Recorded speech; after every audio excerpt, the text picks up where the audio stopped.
so much for being here. It's really a pleasure. And just like you mentioned in the beginning, I really learned a lot. First time in Montenegro, and I drove from Dubrovnik to here by car, so I think I had the most magnificent views.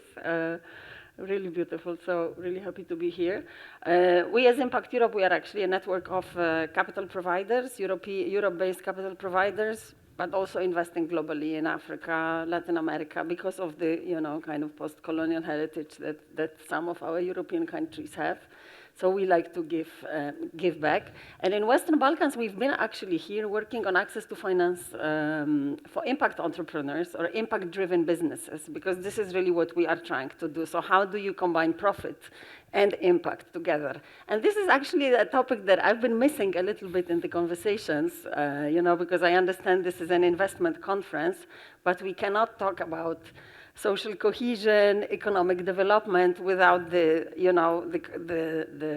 well-being and the taking care of the vulnerable populations in the country as well, right? So I think this aspect of sustainability, whether it's ESG or impact investing, has been missing a little bit for me in the conversation. And referring to the topic of access to finance, what you've been mentioning, actually thanks to the European Union, and we've been working with DG NS, we just signed the contract for Western Balkans.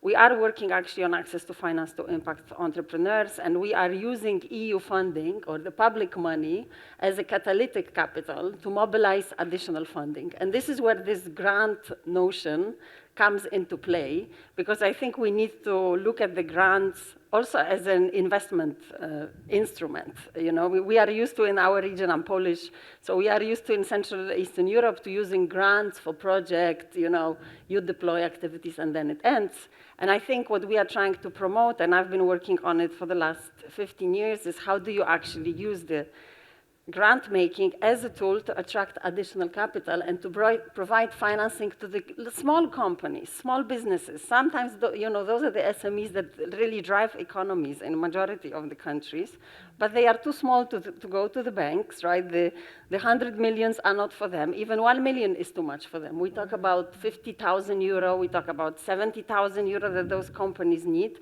And they actually often need a grant that will follow by a debt instrument. I mean, equity is impossible. Valuation of those small companies just literally doesn't make sense. So this is what we've been trying to do.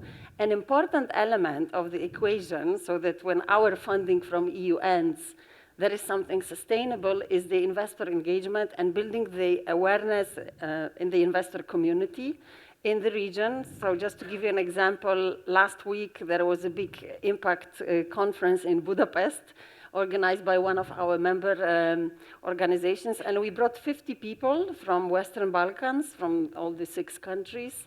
We asked our local partners, who are the key people in your ecosystem, right, that you want to showcase different topics, showcase a different approach. And then we bring them to those regional events, then we connect them with the European impact investor community, and they start to learn. They start to see how differently their money, their investment funds can operate. And then we see things happen, because we've been doing this in Eastern Europe, in Armenia, Georgia, Ukraine. We've been setting up small impact funds with private investors putting money into those funds, thanks to the fact that we had this public funding available. So for me, this kind of message to you is really, think about it, right? How can we use the public money, right, or DFI's money, different financial institutions' money, really as catalytic to mobilize local resources? But the awareness raising of investors, oftentimes engaging them as mentors, really, without money. Just do it. I run also an acceleration program in Poland. For the last 12 years, we have more than 60 private equity professionals, partner level, working as mentors, pro bono. Amazing resource, completely underutilized. And then they became investors in our funds because they learned, how you can do investment differently.